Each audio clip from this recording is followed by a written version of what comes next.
પટેલની 150મી જન્મજયંતિ નિમિત્તે કરમસદથી શરૂ થયેલી એકતા કૂચ સાદલી પહોંચી।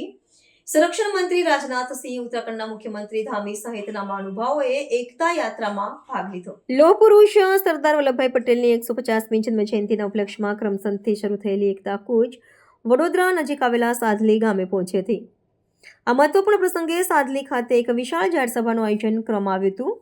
આ કાર્યક્રમમાં ઉત્તરાખંડ રાજ્યના મુખ્યમંત્રી પુષ્કરસિંહ ધામી, દેશના સંરક્ષણ મંત્રી રાજનાથ સિંહ, શ્રમ અને રોજગાર મંત્રી મનસુખભાઈ માંડવિયા, પંજાબના રાજ્યપાલ ગુલાબચંદ કટારિયા તેમજ શ્રમ અને રોજગાર રાજ્યમંત્રી શોભા કરંદલાજે સહિતના અનેક મહાનુભાવો ઉપસ્થિત રહ્યા હતા।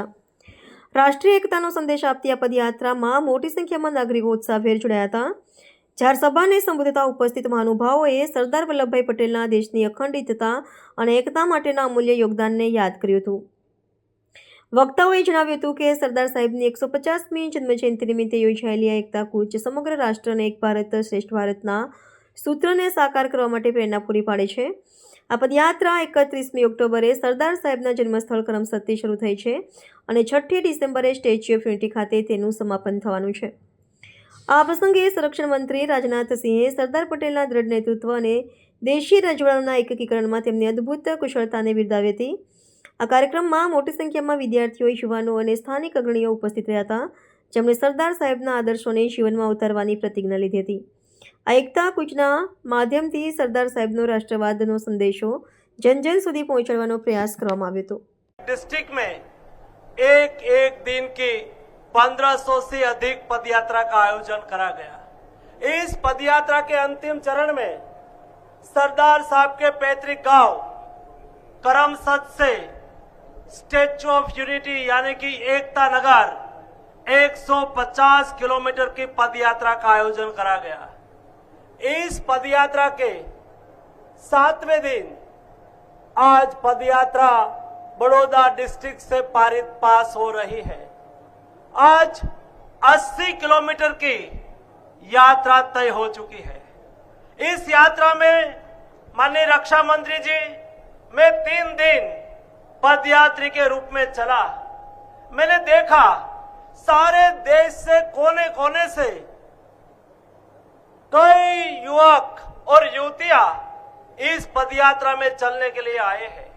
गुजरात से कोने कोने से हजारों की संख्या में यूथ इस पदयात्रा के साथ जुड़े हैं। इस पदयात्रा एक विचार यात्रा बन चुकी है। इस पदयात्रा जहां जहां से पसार हुई, जनता ने उसका उत्साहभेर स्वागत करा। स्वयंभू जनता उमड़ पड़ी। अरे रास्ते से जब पदयात्रा गुजर रही थी तो किसान के कई खेत में केला पके हुए थे और रास्ते में केला लोगों को खिला रहे थे। कई किसान के खेत में अमरूद तैयार हुए थे।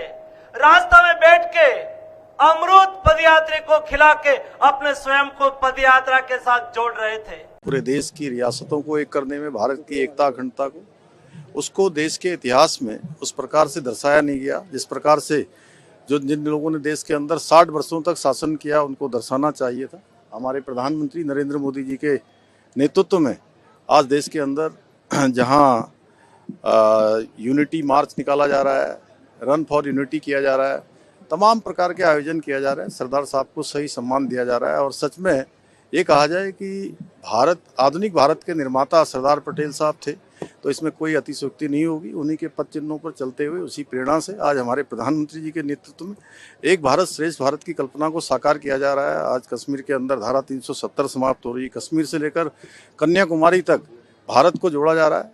उत्तराखंड राज्य के अंदर भी हम एक भारत श्रेष्ठ भारत की कल्पना को लेकर कि भारत मजबूत रहे, देश के अंदर रहने वाले लोगों के लिए, सबके लिए एक समान कानून हो, हमने समान नागरिक संहिता का कानून प्रधानमंत्री श्री नरेंद्र मोदी जी की प्रेरणा से उनके मार्गदर्शन में वहाँ लागू कर दिया है।